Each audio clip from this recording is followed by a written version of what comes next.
Live from London, it's Plank of the Week with Mike Graham. Good evening and welcome to Plank of the Week. It's Friday night. It is, of course, Talk TV, and I'm Mike Graham. And what we've got for you tonight is a literal panoply of absolute plankery. We're going to be playing it all the way through the weekend as well. So if you missed it when it first goes out, don't worry about it. I've got a great panel with me. Esther Craku is here, Peter Blexley is here, Candice Holdsworth is here, and Rafe Idle Manku is here as well. Lots to talk about. Some of it might regard Scotland. How about that? There's what they're playing for. Let's start straight away with Esther. What have you got for us, Esther? The Flying Bats. Flying Bats. Bats? Which is not something you hear every day. This I know nothing about. Exactly. So it's Flying Bats FC, which is a football club based in North Sydney. Yeah. A team of 11 with 5 trans women. Really? Yeah.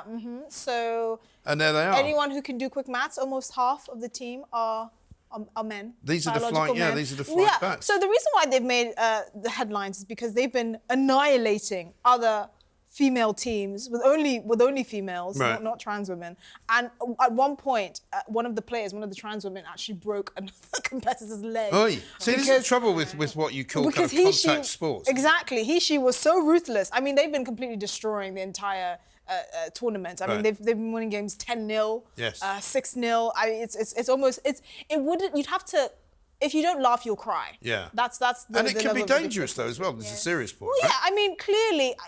I don't understand how many times we have to keep saying this. Men and women are different. Our biology is different. You have professional football teams that lose to a team of 15-year-old boys. Right. Whoever thought this was a good idea is completely mad. Well, wasn't there a case earlier in the month, maybe last month, of a rugby team that had a trans woman playing in the women's team and basically knocked somebody out? Yeah, tackled them so hard. Tackled a 15-year-old girl so hard that, she was knocked out. I mean, so what would be the next stage in this utter abject lunacy? Boxing? Well, I mean, it has been.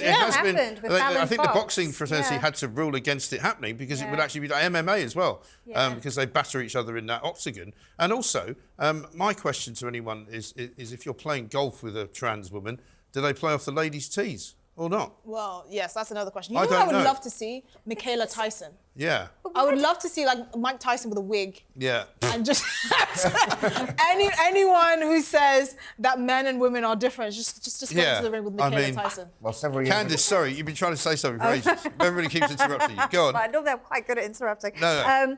Yeah, it's just, I mean, we know this from a very early age that boys and girls have different strengths. Yeah. I mean, my son does gymnastics, and the gymnastics teachers say he's got a lot of power. And it's like, because he's a little boy. Right. That's why. Yes. And you can't, that's one thing if it's a game of strength, which is a solo game, as it were. But, if you're battering people or tackling people or punching people, with superior strength, it's not fair and it's dangerous. It's not unfair. Yeah, it's not fair and it's dangerous. If I can mix my sports, it's not cricket, is it? And, but you're quite right. The Australian women's team, the Matildas, lost to a bunch of 15-year-old boys 7-0. Right. 2 years before the American team won the World Cup, they lost to a group of 15-year-old boys 3-0.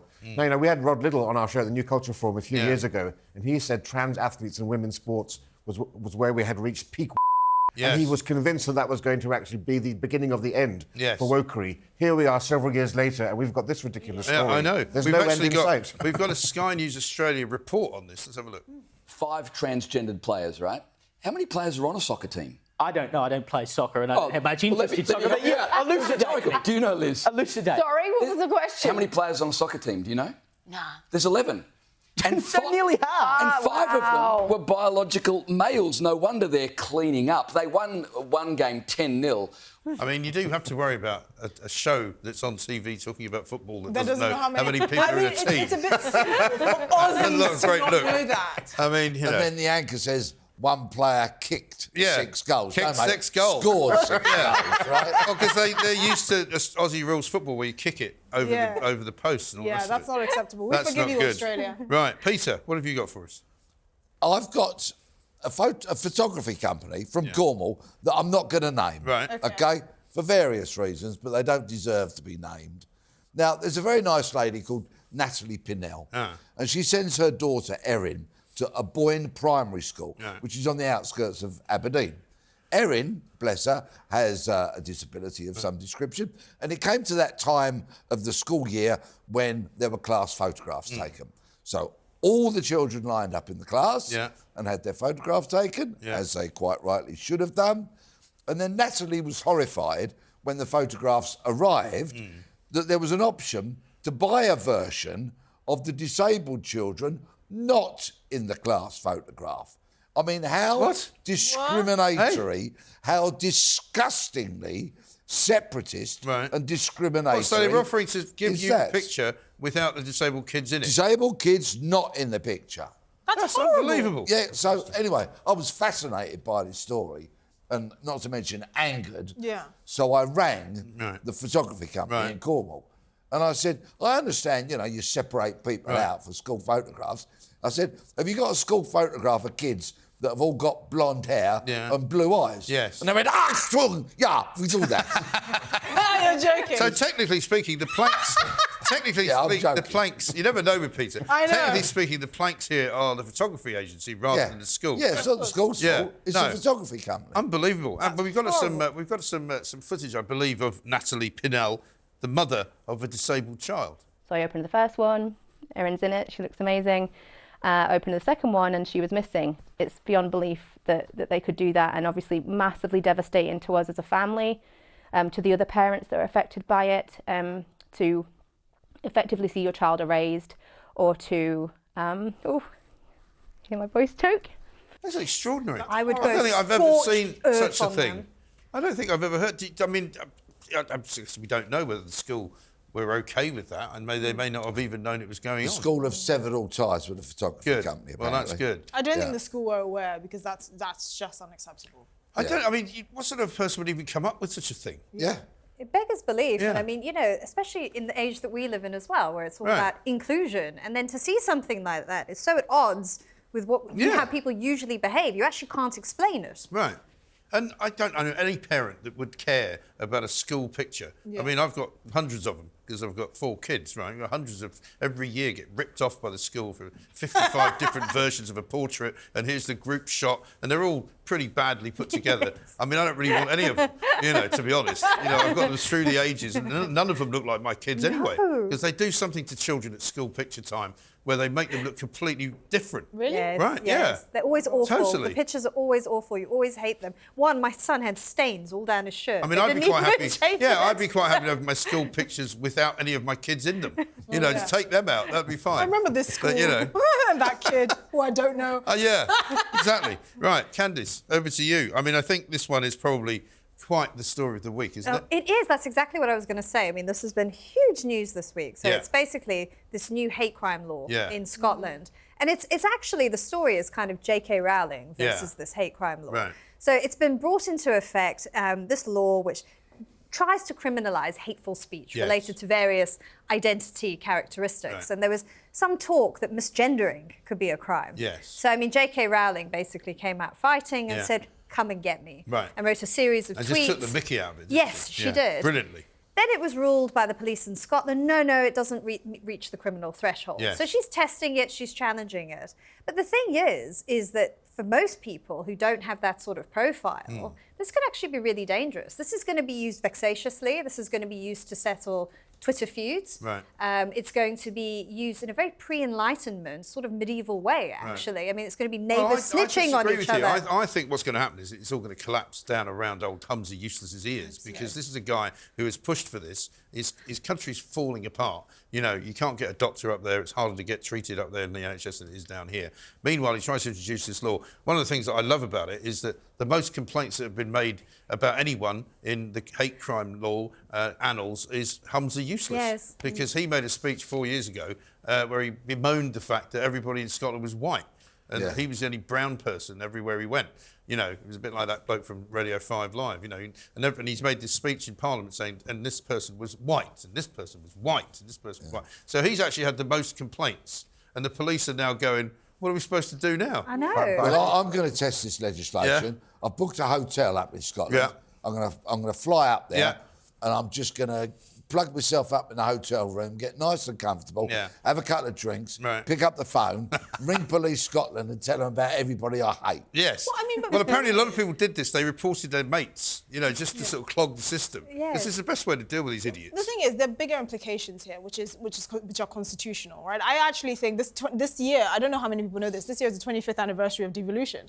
And I think there should be a royal commission looking into it and how to stop these Scottish nationalist politicians losing their minds and introducing these stupid legislation. They have no checks. Right. I mean, the Scottish government just basically proposes legislation and everyone else has to put up with it. Yeah. And I think that's the real issue. You can't have one country in the union where you have free speech and another country in the union where you can be put in prison for saying something against people like India Willoughby. But I think Mike's quite right here, though. That's actually, remember, it was the gender self-ID legislation that got Nicola Sturgeon to basically decline and fall. Did for her. Right. We can only hope that this will do the same thing for Humza Useless. And I would hope really that everyone in this country has an I Spartacus moment and joins J.K. Rowling and actually en masse in Scotland and here. Basically, do whatever we can to fall foul of this. But they've already, and she's already made a mockery of the law anyway, because they've already admitted they're not going to prosecute her because somebody finally in Scotland with a brain said probably not the greatest idea to take on the creator of Harry Potter in a court of law where she will absolutely rip you asunder. Right, and tear you a new backside. But it's not just Scotland, is it? It's Ireland as well where this is in place. In Canada now, they're thinking about legislation which is before Parliament, which would enable a judge to put you under house arrest if they think you're likely to commit a hate crime in the future.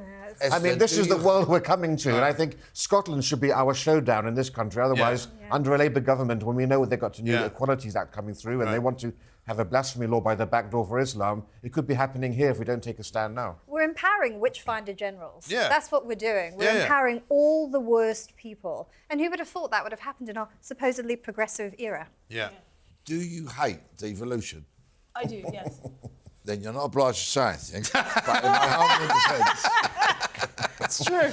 This is the thing. It's complete madness. It's absolutely utterly ridiculous. And all of the things that they said might be the case actually are not the case. Because, for example, they did say, did they not, that you would be eligible for prosecution even if you weren't in Scotland, as long as you said something that was somehow communicated in Scotland, so i.e. a tweet which somebody read in Scotland, or you said something on a radio station, or you said something over the phone to somebody who was in Scotland.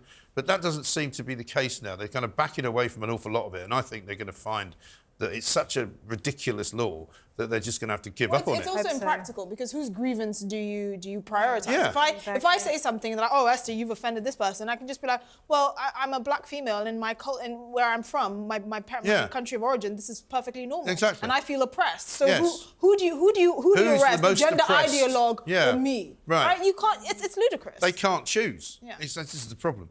So anyway, that one is very good. Rafe, what have you got for us? Well, so America's most left-wing university, Berkeley University in California, has been hoisted on its own petard, being accused of being systemically racist for banning white students from a community farm that it's co-owned. You can't make this stuff up. It's absolutely glorious. So Saturdays are reserved for BIPOC, which I thought BIPOC was some Star Wars creature.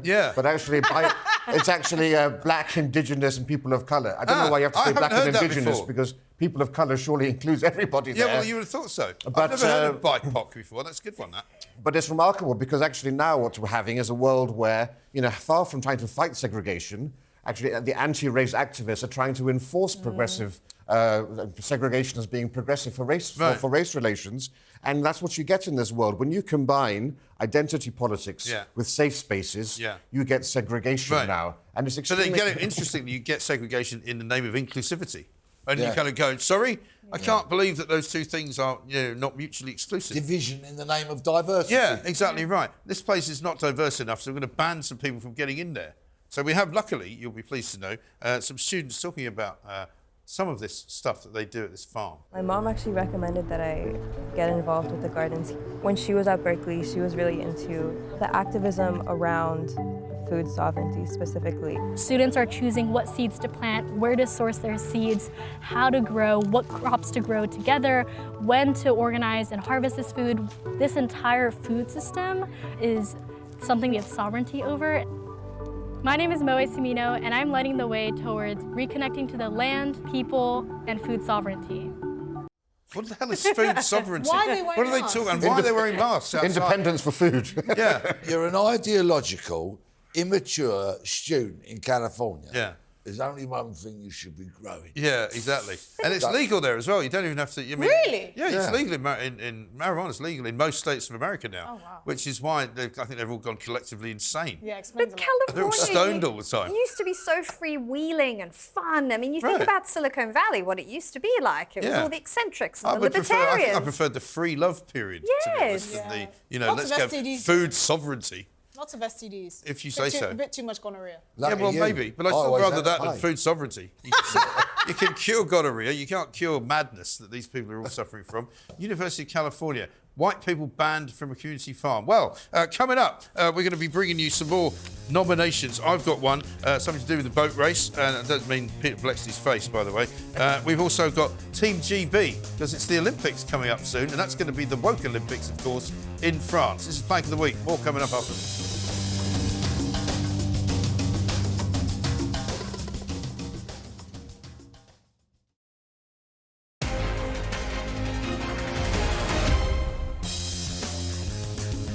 Welcome back to Plank of the Week. It's Friday night. This is, of course, Talk TV. This is a one place to be for all the weird things that have happened this week. And I can tell you something. I think this is the first time the boat race is going to be in Plank of the Week, because that happened at the weekend. I was away, so I missed it. As I miss it every year, even if I'm here, because I find it intensely boring, even though I used to do a bit of rowing in my younger days.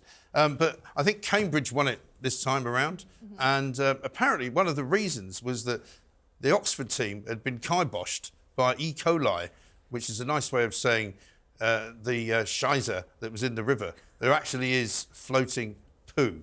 This is oh no. This is a University of Oxford rower talking about it. Here we go. You know, we've had a few guys go down pretty badly with the E. coli strain. So, I mean, this morning I was throwing up, and I really wasn't sure that there was going to be a chance for me to be in the boat, but I ultimately kept that quiet, and that's on my shoulders. I'm not sure if it was the right choice, because I really didn't feel like I had much to give in that. But yeah, it would have been ideal not to have so much poo in the water. I mean, that's Leonard Jenkins there saying that, and it's not just him, because apparently it was half the team were all throwing up, and they all had, like, you know, tummy bugs, basically, because of the practicing that they were doing. And I was reading up on this, and apparently so Steve Redgrave, you know, one of the former Olympians who won all those medals, was saying that that when you're in the water, you can, you know, because of the way they turn the oars as they row, you can sort of flick things up from the surface of the water, and it's that polluted that actually it is you can see it, which is horrific. And this is from dumping. This is from the water companies basically dumping all the sewage. Well, it's partly that. It's partly that the systems are not fit for purpose, because we get told by Thames Water, of course, that they're very, very keen to clean up the river. But every time there's a lot of rain, somehow all of this terrible stuff just flows into the river. And we've had a very wet 18 months, which gives these rotten water companies licence, as they see it, to pump more sewage into our rivers and seas. These people need locking up. They absolutely do, because, you know, in the 1950s, the river was declared officially dead. It had zero life in it. And the cleanup that happened after that was remarkable. And so the river actually, you won't believe this, but the Thames is actually the cleanest river in any major city in the world. It looks muddy, it looks dirty because of the mud there, but when the sewage does flow into it, it's disgraceful, you know. Because there are so many species of fish. There are 125 species of. There have been thousands of seals back in there, and to see all of that hard work being gone. I love kayaking, so I go down to Hampton Court in Richmond and I kayak along there. And thankfully, I've never seen anything there. But the news that this is happening, you can get E. coli. I don't know if I want to go back into the river. Well, it's happening further upriver than that as well, because the Henley Rowing Club, who, of course, have the Henley Regatta coming up, they're saying, basically, they're incredibly concerned about it. The animals, the fish and the birds, but also anybody here at the club, they say anybody who is a member of Henley Rowing Club, when they go in the water to sit in a boat, they're immediately advised to wash afterwards because of what happens to them. Well, I think the thing is, people don't realise it's actually cheaper for a lot of these water companies to pollute and then pay the fines than to actually invest in the infrastructure to stop doing this. That's the problem. And unfortunately, because our water companies are owned mainly by pension funds and private equity firms in like Canada and I believe and Qatar. Foreign investors, Exactly. They don't really care what's happening in your home down the road, like your closest water body, because they don't even live in Britain, because they're not even British. Well, just last month, I went to my father's place because his patio was covered in sewage from a manhole cover in the garden there Thames Water came and they said, well, we'll do it this time, but this is your responsibility in the future. Like, what the this is hell the problem. going on? It's not, again, because what nobody ever mentions whenever they talk about this is the fact that we've got an increasing population. And I'm afraid an increasing population, produces more effluent, which is then got to be dealt with, and they're not dealing with it. Thames Water say this: we remain the only company to provide the alerts for all untreated discharges, and this near real-time data is available to customers as a map on our website, and is also available through an open data platform for third parties such as swimming and environmental groups. So you feel free to get in touch with Thames Water, and they'll just tell you where the crappy parts of the river are. Lovely. So you don't want to go for a swim there. Lovely. They don't actually bother cleaning it up. No. Yeah. That's horrible, isn't it? I think they should be made to have their board meetings in the Thames. Yeah. Give on them the an river boat on the riverbed table. Yeah. On the riverbed. So they're up to about that in it. You know what I mean? Snorkel and flippers. Yeah. Yeah, not a wetsuit. See how they like that. Would be, unbelievable. Esther, you're going to take us to the Olympics. Nike. Yes. Who have decided to make the GB Are flag. they at war with Britain or something, Nike? It looks like a Chilean. They suddenly declared war. It looks like a Chilean mariachi band or something. I don't even. It's ludicrous. It looks like, honestly, it looks like someone threw up on it. There it is. They have. Oh, what is that? It doesn't look anything like the Union flag. Does Also, the thing is, and I hate to do a bit of whataboutery here, but you would not do that with any other country's flag. But for some reason. Well, I've just come back from America and I saw an awful lot of flags flying, stars and stripes, and I didn't see any of them altered in any way, shape, or form. Because to do that would be absolutely and utterly almost treasonous in America. You don't. There was some footage at the weekend of a guy who was delivering a parcel to somebody's house, and their flag out front, which is in almost every house in America, had got somehow twisted around. This guy untwists the flag and salutes it, leaves the package and goes back in his van. That's how they feel about flags in America. That's ludicrous. But I mean, they have a lot of pride in their flag because they wouldn't dare do it to the American flag. But you imagine having a loved one, maybe a child, that serves in the military. Yeah. They get killed in action. Yeah. And then some colonel walking up your driveway and presenting you with that aberration from Nike. Right. Yeah. It's and they claim, as they did. Can you imagine it? They claim, as they did with the England shirt, which they also changed to not have just St George's cross on. This is just for the merchandising. So they're actually admitting they're doing it to make money. Yeah, which is even more horrifying. Which is even worse. But the thing is, there have to be. I didn't think it was necessary, but there has to be rules to this now. I understand you want to jazz up, jerseys for the commercial value. Here are the rules. You have to have the Union Jack unadulterated, and it has to cover at least a third of the jersey. Anything else, you can have like a tap dancing monkey if you want to, or whatever next to it. But you cannot alter the Union Jack because this is getting ridiculous. Yeah. Well, I mean, to me, it looks like sort of a colourblind test where you have to sort of read the numbers behind the image there. Yeah. But the big point here, of course, to understand is that the Union flag is one of the world's best-loved flags and most recognisable brands. Reebok use it, Hovis use it, and everything else. Right. I just remember, when Margaret Thatcher went to the unveiling of the new British Airways tail fins, when they took the Union Jack off of that, and they proudly unveiled the model. And she took a handkerchief out of her handbag and tied it around the tail fin and said, in this country, we fly the flag, Yeah. Exactly. No. But it is an obsession, isn't it, with some of these sort of woke people, where they just want to change everything because they're sort of ashamed of it. They don't think we should be flying the flag because somehow that's racist and it takes us all back to the empire. And they don't replace it with anything that's any good. No. I mean, that is going to date so badly, whereas the Union Jack is iconic. Yeah. I mean, it's been I bet they're not doing it to the French flag either, by the way, because, the French kick off about stuff like that. But the colours here, purple and pink, don't think there's no reason for that either. The colours of feminism, of gender identity, and of LGBTQ, that's all part of this too. When the Iron Curtain collapsed, the first thing that the Poles and the Hungarians and Romanians did was restored their flags and their coats of arms and so forth. Yes. Symbols really matter. And this is an attack on our identity. And you can't separate, can you, as you say, the minuscule kind of effect that symbols now have in this country, because it's been worn away and worn away. Next you'll have the Archbishop of Canterbury, no doubt, saying that they won't be having crosses anymore in the church because they might offend some people. We've already had all sorts of conversations about Easter and how they don't mention Easter as much as they used to. And we had what was it, gesture eggs that we had, Ramadan lights. It's Happy just holidays. Happy holidays and all that absolute rubbish. Buns. Yeah, incredible. Right, now I'm sure Peter's got the next one for us. Let's see what this is about. What do you got? York's got a couple of universities, and one of them is called York St John Street University. Oh, yeah. I haven't heard of that one. I've heard of York University. Yeah.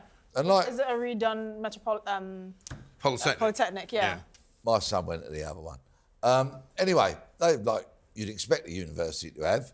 It's got a library. Ah, yeah, excellent. With books. It's a good start. Yeah. With books. Yeah. Right. This is getting good. And it's got some books that were written about 150, 160 years ago. Wow. Like Peter Pan. Right. And Alice in Wonderland. Okay. Now, you would think as a student, if you're going to read a book, which is part of the gig, I understand it, you go to the front and find out when the book was written, don't you, and what edition this is and all that. Yeah. So you're prepared and you know when the book was written. Sometimes a bit of a thrill to find how old the book is. Absolutely. Isn't it? And you can apply some context to it and all of that. But clearly, those who run the library and the university have decided that they need to issue trigger warnings about Peter Pan, because by all accounts, he's a white supremacist. Is he? Yeah, yeah. I had no idea. That's interesting. I thought it was just a boy. Don't ask what Wendy is. I thought it was just a boy that never grew up. Don't ask what Wendy is, honestly. I can't. And here he is, mention the it white on supremacist. television. Hang on. There are some Native Americans in this. Does that make him? So you see, he's doing some cultural appropriation there, smoking a pipe and apparently wearing some kind of headdress. Yeah.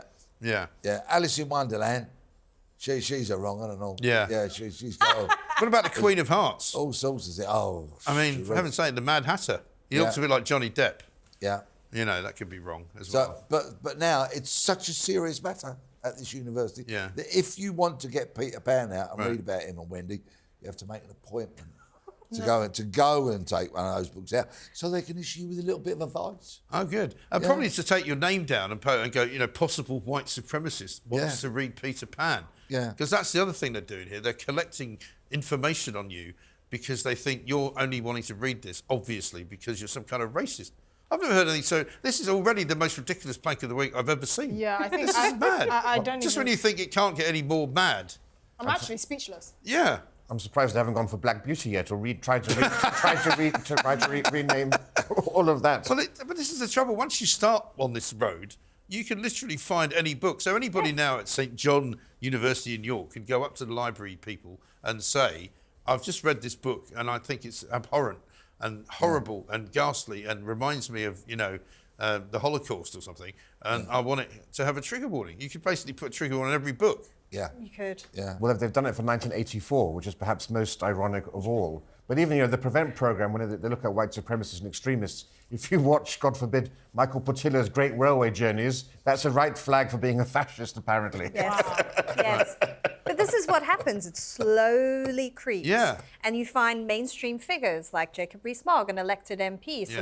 They'll say they're sort of fascist adjacent. Right. And then eventually you get to Peter Pan. Right. It reaches the most absurd The only thing conclusion. I'm surprised about is that some maniac hasn't tried it on with J.K. Rowling to go through Harry Potter and all the various different books to find imagery that would suggest that she's some kind of right-wing lunatic. I'm sure they've tried. I mean, And they must have tried. I think the only reason, because it's so popular, they can't quite get past it. Yeah. Oh, I suspect this time next week it'll probably be a nomination of whoever's done that. then. Yeah, I mean, it beggars belief, doesn't it? I mean, when did we create all these kids who are so hopeless at kind of protecting themselves and about learning things without being somehow upset? Because it used to be, do you remember when they used to put PG warnings on music CDs, music albums? Yeah. And then it actually made it more interesting. Right. And you wanted to listen to it. It made it cool. Wasn't it Al Gore's wife or something? Yes, Tipper Tipper Gore who Gore, started yes. all that, wasn't it? Parental Yes. guidance. Parental advisory. Yeah, exactly, and all that. Yeah. And Made Eminem a very rich man. It did, yeah. And all you had to do is say the F word a few times and suddenly you'd sold 1 million copies because all the 14-year-olds bought it just to hear the swearing. Brilliant. But what about, also Disney have been done for this, haven't they? As well. They've had to put out all sort of trigger warnings on various things like Peter Pan, so that if you're going to watch it, you have to be careful. Snow White, of course. Yes, Snow White. with the kiss, yeah. The Carry On films also have their trigger warnings at the beginning of them. Mary Poppins is not safe either. Isn't it? No. Nope. No, that was on Plank of the Week a few weeks ago, wasn't it? Because some word that I couldn't remember ever being said was said in the film. Unbelievable. Anyway, amazing when you go away for a week, the world gets even more mad. Right, coming up, we're going to talk some more about rain because apparently it's been the wettest March we've ever had. But that means there won't be any water in the summer, obviously, because it's all flown in and been taken into the River Thames. And also, Oriel College, another college coming up with rain. This is Plank of the Week. More coming up after this.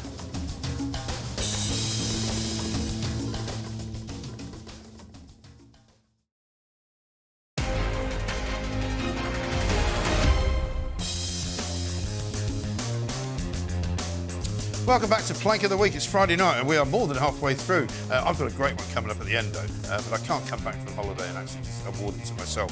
So let's go to Candice. Candice, what have you got for us? It was water again. So we've sort of discussed it. This is kind of from a different angle. So there's been talk in the news that despite record levels of rainfall, and we've all experienced the rain, there might be a drought in the summer and there might have to be a hosepipe ban. And it's just nuts because if that is the one resource that Britain is really rich in. It's water and it's rainfall. It's something that Middle Eastern countries, Australia, would be envious of to have what we have. Right. And yet it's just mismanaged so badly. I mean, we discussed it just now in depth, but it really is terrible. Well, this is the problem, because when there's too much rain, it all runs off into the sea and gets pumped into the rivers. They don't seem to be capable of retaining any of the water that falls, because they haven't built any reservoirs. That's it. You know why? Because building reservoirs is not very environmentally sound. I'm pretty sure we haven't built a reservoir since like the 80s. I think that's right, because the Green Brigade have said, I don't even know why, I've never had it explained to me, why building a reservoir to hold water, which actually would seem to be quite sustainable,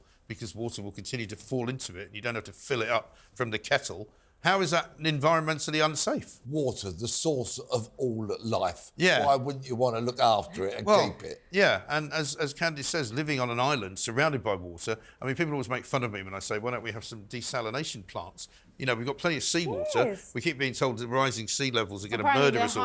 Why don't you just start putting it through some desalination plants? Because it's highly energy intensive. The most sensible thing is what you're saying, reservoirs. Yeah. But it's our politicians have no foresight. It's the same thing. You know that video of, was it Nick Clegg, who said that we shouldn't build more nuclear power plants because they'll only be ready in 2023. Yes. Well, guess what? Yes. That would have been pretty useful last year when energy bills were going through the roof. They have no foresight. They don't think ahead. No. When it comes to reservoirs, they have deliberately not built them. They have deliberately allowed old ones to fall into disrepair, and they've not built any new ones because they've got a deliberate policy that it's bad for the environment. I don't understand. And the burden always falls on the consumer, so we have to then limit our water use for this terrible mismanagement. Yeah. Even though we're paying the same amount. This is the audacity for me. We're paying the same amount of money and yet we're being asked to use less water. I know, and even pay more in some cases. It's ludicrous. I think if they're going to ask us to sacrifice our gardens this summer, then they should do the same thing and sacrifice their bonuses. I think that's a fair deal. I think that's a fair deal. That they get paid. But you're quite right. It's not just the lack of nuclear stations or the reservoirs. It's also the Ukrainian war showed us our gas storage is one of the worst in the whole of Europe. Right. We just closed down it. Our leaders have no idea about the most basic needs of a nation's security. Right. Yeah. Also, something like 87 billion litres of water leaks into the ground, thanks to the water companies of this country, every single day. Yep. And yet they have the balls to tell us, don't use too much water in the summer because it's a drought. But they blame it all on the Victorian water infrastructure. Right. Well, how long have you lot been in charge? I know. Well, should have rebuilt it years ago. Yeah, well, I remember them redoing all the sewers and all of the water infrastructure in London for the 2012 Olympics. Yeah. Because everywhere you went in sort of 2010, 2011, the roads were all being dug up, and it was like Thames Water improving your water supply around London for the Olympics. Now that was 12 years ago, so I don't know whether they've done anything or not done anything. I suspect they've done nothing over the course of the last 20 years. It's quite the racket. I mean, you've got captive consumers who can't shop around. They have to consume water. I mean, like you were saying, when you look at what these shareholder boards are made up of as well, I mean, it's no one who's really that motivated to look after the British consumer at all. No. They're just drawing money out of it. The other thing that I find strange is that, when you look at a water bill, you have a fee that you pay for the water that comes into the house, and you have another fee to take the other water away. Yeah. And that sometimes is higher than the one that brings the water in. I don't understand how, if water in and water out equal the same amount, which they probably do, because you can't get water from nowhere, you're not like bringing it from the sky. How is it that that's more expensive? I think purifying it, so the process. I mean, the whole thing is ludicrous. We can see clearly that privatizing our water companies has been a complete disaster because there's no genuine competition, and we've basically hollowed out British industry and sold it off to the highest bidder. And we're now paying for it. Now the Tories are avoiding at all costs to try and renationalise our water companies because that would just pass on a huge amount of debt to the British public. Yeah. But someone needs to be held accountable, and unfortunately, our politicians who are wreaking this havoc are never the ones who are held. No matter what sort of we're offered, whatever choices we have, it all ends up costing us a fortune. Exactly. Isn't it? Is there any hope whatsoever for this country? I don't think so. Yeah. I think it's done. I literally do think this country is buggered. Where are we going to go? Where do you fancy? Maybe Australia. Oh, it's full of Australians. Yeah, that's the problem with Australia. It's full of Australians, yeah. Nowhere's. I think we need to find a sort of an island Maybe somewhere, France, an we can uninhabited pick up, island, and then we'll take very few people with us, and we'll start again. Yeah. No politicians. Or we should fight and make it better. Yeah. No, I'm all right. I'm all right, thanks. I'm all right. Exactly right. Rafe, your final one. Right, yes, so viewers may recall the Rhodes Must Fall campaign that engulfed Oxford University when professors and students wanted to topple the statue of Cecil Rhodes from Oriel sat College. Down in the street for quite a while, didn't they? Well, Cecil survived all of that, but actually it doesn't look like the same applies to the Duke of Beaufort, whose portrait from the 18th century has been taken down from Oriel College's library. And there he is. Because, indeed, it shows a very nicely, elegantly dressed black page boy holding a ducal crown, and it was believed, even though no one complained, that this would be too offensive and triggering to students.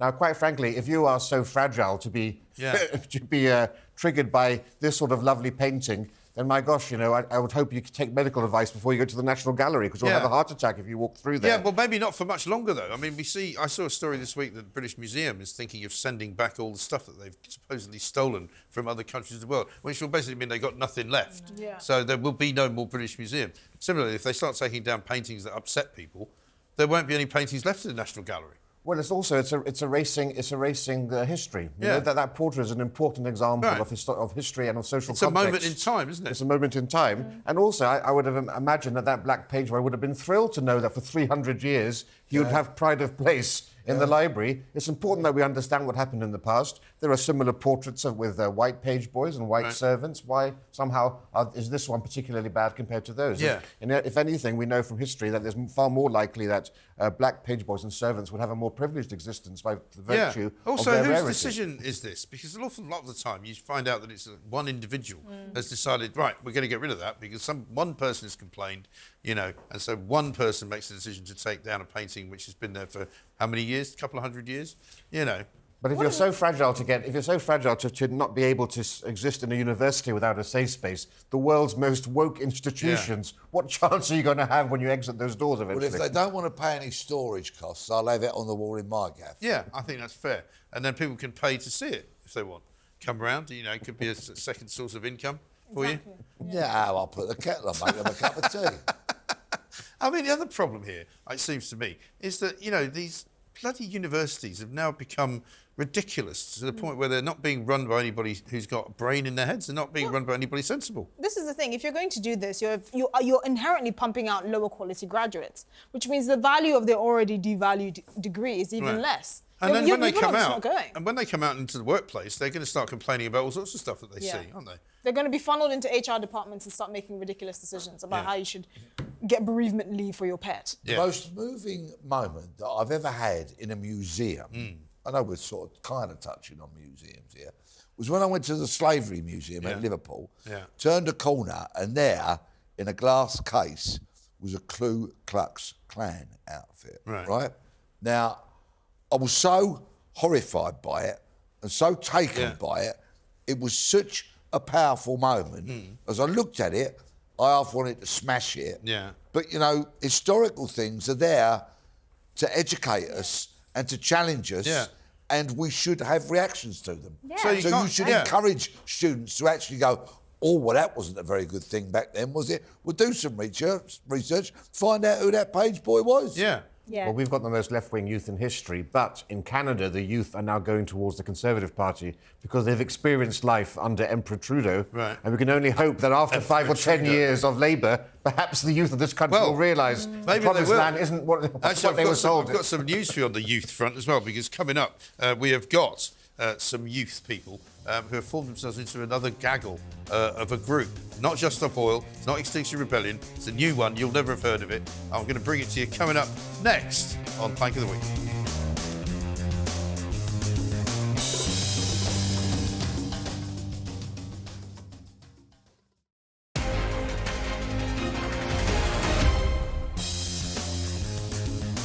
Welcome back to Plank of the Week. I'm Mike Graham. It is, of course, Friday night, and we are in the final furlong. We're going to choose the winner coming up very shortly. But first, I have yet one more nominee to bring you. And it's a new group of people who I hadn't noticed until literally just over the weekend. And it's a group of people who call themselves Youth Demand. Now, apparently, Youth Demand are an organisation where there are young people demanding that the Tories and the Labour Party commit to a two-way arms embargo on Israel and to stop all new oil and gas licences. So if they're kind of bringing everything together into one handy sort of, one-stop shop, right? So you can be pro Gaza, you can be pro-Palestine, you can be anti-oil and gas, and you can also hate the Tories and the Labour Party all in one little group. And demand. And make demands. Now, demand. You will know, of course, that I would bring you the greatest video of the week, and this is it. This is where two people make some demands, but the one on the right doesn't seem to be making any demands. The first person you can hear is Jessie. Here she is. I'm Jessie, I'm 20, and we have a message for Rishi Sunak and Keir Starmer. To the British government and the Labour Party, you are finished. Our democracy is horrifically broken. The duty then falls on the people, with the young at the helm, to replace this system with one based on love, compassion, justice, and equality. Your betrayal of our generation will result in the most unimaginable outbreak of collective power, creativity, love, and defiance. So we can't say we have nothing to thank you for. See you on the streets. Yours sincerely, Youth Demand. I mean, come on, you've got to give them 10 out of 10 for trying. I mean, that fringe. What's that guy on the right, though? He's trying to grow a moustache, which Yeah. is not working for him, really. The fringe is unacceptable. It looks as if he's been held hostage by somebody, doesn't he? I'm triggered. They're so scary, they're going to take over, they're going to rule the streets. There is. They are beyond furious. It's not quite the Is that spirit like of... Beyond Meat? There's no fury at all. But it's not quite the spirit of 68, is it? It's not really. I would be embarrassed. Can you imagine them going, after making this, demand, then going off for a coffee, the two of them, having a little chat? Well, how do you think that went then, Jessie? Does he speak at all, this guy? I don't know. He's probably the muscle. That's a great advert for poor parents. Yes, it really is. And so far, they've mustered 749 followers or something like that. So all called Rupert and Annabelle. They haven't quite reached the heights of Just Stop Oil, who have also been active this week. Just Stop Oil, in fact, put out a tweet just now saying 40 Just Stop Oil protesters have been in court today, Southwark Crown Court. You'll know it well, Peter, as I do. James, 25, is a scientist. He's one of 40 people at court today to receive their trial dates after being arrested for marching for minutes in the road last year. They say that as though they didn't know they were committing an offence. They knew they were committing an offence. They're now being done for it. Why should they be surprised? And why should we stop them being done for it? JSO, Just Stop Oil, or jail stupid offenders? Yes, that's very good. Yeah, I think there's also big news on the name front, because you remember that one? There's one called Indigo Rumbelow. Yeah. She's been arrested Which again. I thought you were lying. Yeah. When I first heard you say that name, Right. nobody named I the thought kid. Rumbelow was the maker of a washing machine. Yeah, my dad rented a telly off then. Yeah, exactly. But, if your second name's Rumbelow and you're a mother, why would you give the first name as Indigo? But I think she wanted it to rhyme. It's like we need Roald Dahl, It's like with Veruca Salt. That's what I see. Like but this is the stamping reality. her I mean, feet. so all of these things that we've talked about today, and the Oriel College and the Peter Pan and everything, it all stems. It's all producing these idiots, right? Yeah. Who've got nothing better to do than stand outside with a camera and make demands. Yeah. And you go, just bugger off. Yeah. Get lost. Yeah. Sorry. Or get a job. Or get a job. Pay some taxes. Well, these will be part of the 9 million or so people who are economically inactive. Which includes a load of students and includes a load of people who basically are just on benefits. Because you can either afford to be a protester because mummy and daddy are wealthy enough to bankroll you, or you're on benefits, right? Yeah. One of the two. Get a job, pay some taxes, help fill the public coffers to help improve things. Yes. There you go. How's that, Youth Demand? Yeah, and Youth Demand also don't appear to be endorsing any other political party. They hate the Labour Party, they hate the Tory Party. Yeah. There's lots of people who hate them. But what are they offering? Maybe they're endorsing the Green Party. What are they? I don't know if they are, though. Well, they're the only people that can tolerate this. I suppose so. I mean, I don't know what the Green Party's policy is on Gaza, but I can hazard a guess. Yeah. But it's just... Climate justice on occupied land, as what was it Greta Thunberg was saying? Yeah. Yeah, I think that's probably their line. It's just social media activism. That's all it is. Social media has a lot to answer for. It does, actually. Right? And I think if there wasn't social media, if there wasn't a place to put that little footage, because if it was only YouTube, that would probably work. But if you can put it on Twitter, you'll get some views, won't you? But that's why they do it. That's why they do all these insane things. That's this incentive. That's the motive. They want likes on social media. That's what they value. That for them is affecting change, even though it isn't. And they'll be talking about this. That video, 261,000 views. Well, you can actually chart the insanity that we have now back to the beginning of social media. It was around 2013. For example, in America, people, blacks and whites, they both thought that racial justice was becoming achievable in America until around 2013-14, when social media took over and people began to go into their own little echo chambers. And we're living through this, and I think it's been the most damaging thing to our society and to social cohesion. And according to Youth Demand's most recent post, from the 7th of April to the 11th of April, young people from all over the country are coming together to take action to demand that the Tories and Labour Party stop selling and buying weapons.